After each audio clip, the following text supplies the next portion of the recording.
Loh, oke, untuk hari ini siapa yang nggak hadir? Ada.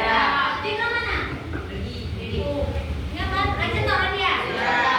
Hadir. Nanti yang lainnya itu siapa kan sana? Dia. Mana dia? Dika. Dora.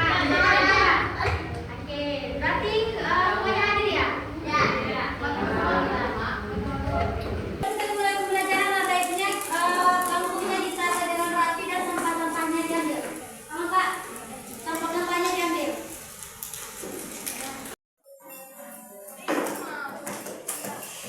Oke anak-anak semuanya, sebelum kita mulai pembelajaran baiknya kita mengucapkan basmalah terlebih dahulu. Bismillah.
gerhana matahari. Begitu juga dengan gerhana bulan, apabila matahari, bumi dan bulan satu garis atau sejajar. Selanjutnya kita akan masuk hukum dari sholat gerhana atau disebut dengan sholat kusufai. Apa hukumnya?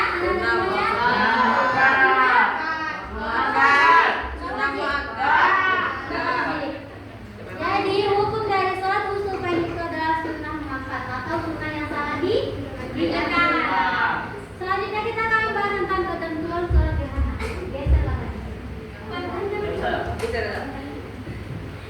Ketentuan dari sholat kusufai itu ada 5. Ketentuan sholat kusufai yang pertama itu dilakukan pada saat gerhana berlangsung. Jadi sholat gerhana itu dilakukan pada saat gerhana itu berlangsung. Sholat gerhana itu berlangsung sekitar 1 sampai 30 menit. 30 menit apa 30? Intinya sholat itu dilakukan pada saat gerhana itu berlangsung. Tidak ada sebelum gerhana, tidak ada sholat sebelum gerhana, tidak ada sholat setelah gerhana. Sholatnya itu dilakukan saat gerhana itu berlangsung. Yang kedua itu dikerjakan dengan berjamaah, sama seperti sholat Id. Yang nomor 2, nomor 3 dikerjakan dengan sholat berjamaah 2 rakaat seperti sholat Id. Di sini nanti semuanya sudah pernah sholat Idul Fitri atau Idul Adha. Idul Fitri udah. Nah, nanti ada pernah sholat tidak? Hari raya. Bagaimana kerjaannya? Ada 2 rakaat dan di rakaat pertama ada berapa takbir? Ayo, berapa takbir? Ada 7 takbir. Di rakaat kedua itu ada berapa takbir? Ada 5 takbir. Jadi sholat gerhana ini sama halnya dengan sholat Id. Tapi nanti ada ketentuan-ketentuan juga yang berbeda. Mungkin di sholat gerhana ini bacaan Al-Fatihah diterapkan pada salat khusuf. Salat khusuf tadi apa? Khusuf. Itu gerhana apa? Gerhana? Kalau salat khusuf? Gerhana? Sholat matahari. Dan ketentuan sholat khusuf ini juga diakhiri dengan baik juga. Sama halnya dengan sholat Id. Kalau khusuf itu gerhana matahari, kalau khusuf itu gerhana bulan. Oke, ada semuanya. Mau semangat? Masih? Oke, mungkin kalau mau semangat kita tambahkan semangatnya dengan main game atau ice breaking. Ice breakingnya gini ya, kita ada itu kayak buka tutup. Cari pasangannya masing-masing. Bang, kenapa mengantuk? Sama? Ngantuk? Gara-gara dilongok terus. Jadi kenal. Siapa yang lain? Kalian ya. Cadangkan satu ya. Nanti akhir. Oke, berdiri.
Biu.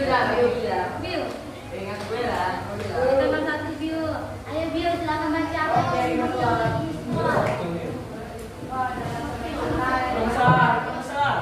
Salat istisqa adalah salat sunnah yang dilakukan untuk memohon kepada Allah agar diturunkan hujan saat terjadi kekeringan atau kemarau yang panjang.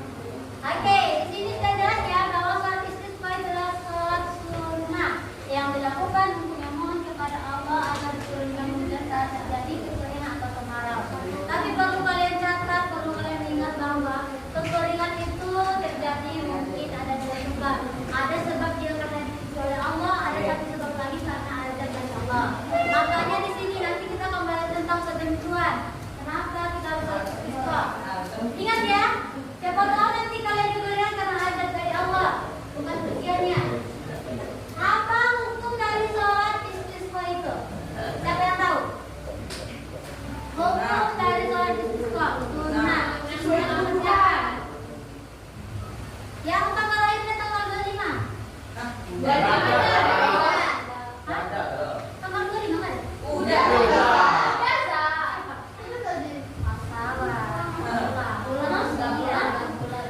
Yang tanggal lahir tanggal 14. 11 Yang tanggal 4 sekali tanggal bulan 33. 3. Nah, ada Kak? Baca Kak. Dasar hukum dari salat istisqa itu apa? Hukum salat istisqa adalah sunnah muakkad, artinya sangat dianjurkan pelaksanaannya. Oke, jadi salat istisqa ini hukumnya adalah sunnah muakkad atau sunnah yang sangat dianjurkan. Dia ini kalau kita bagikan di sini ada wajib, sunnah muakkad, sunnah, makruh dan haram. Berarti itu sudah mendekati wajib, tapi tidak wajib, mendekati wajib karena dianjurkan akan pelaksananya. Selanjutnya kita akan bahas tentang ketentuan salat istisqa yang dimana diawali dengan puasa selama 4 hari berturut-turut. Sekarang hari apa? Hari Rabu. Kalau kita ingin melaksanakan sholat di hari ini, di hari Rabu ini, berarti kita harus berpuasa berturut-turut sebelum melaksanakan sholat.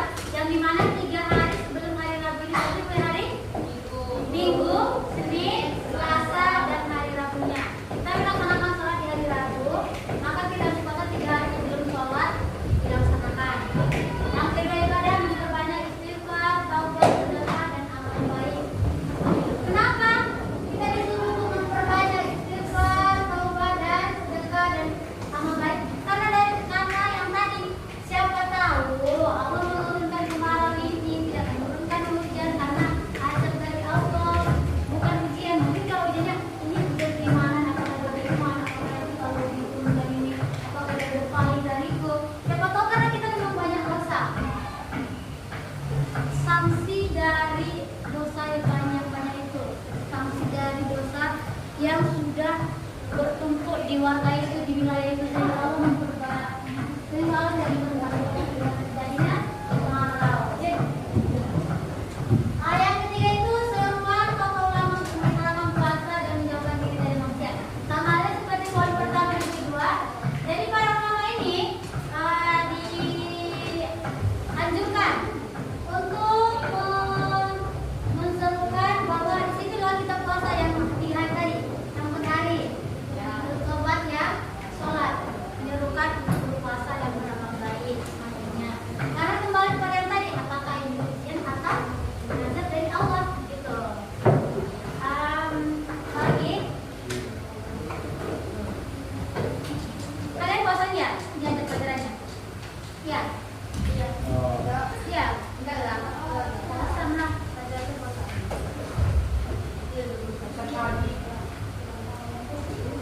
Oke, sekarang kita naik. Ada itu yang pelaksananya dilaksanakan di tanah lapang.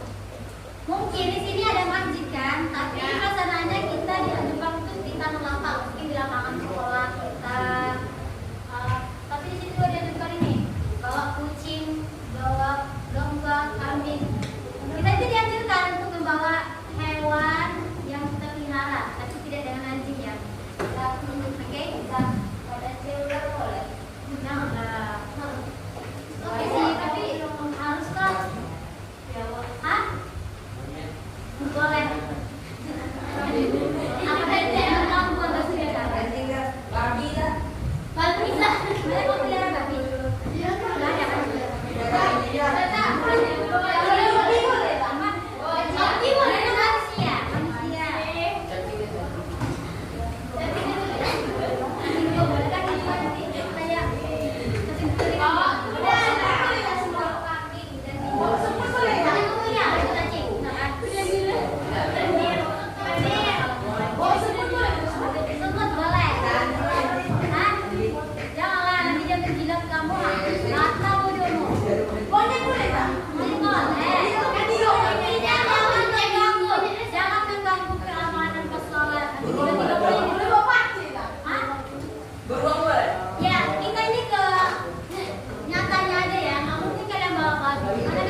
Buktinya kalian bawa. Iya, boleh. Karena kan itu dalam suara. Lomba.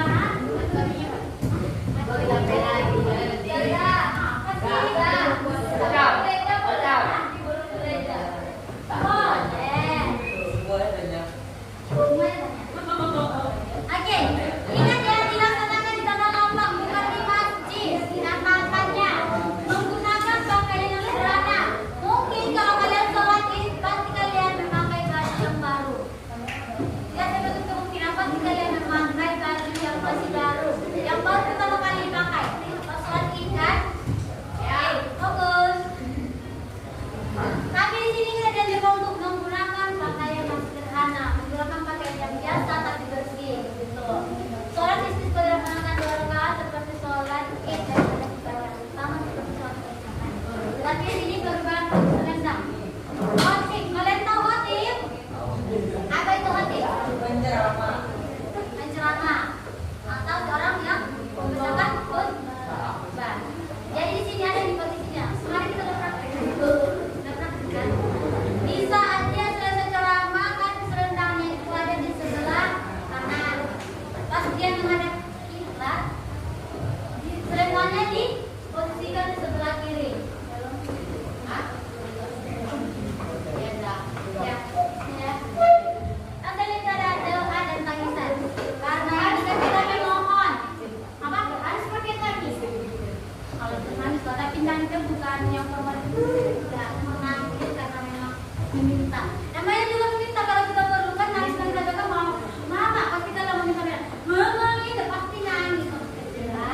Enggak, tapi kalau yakin ada nangis.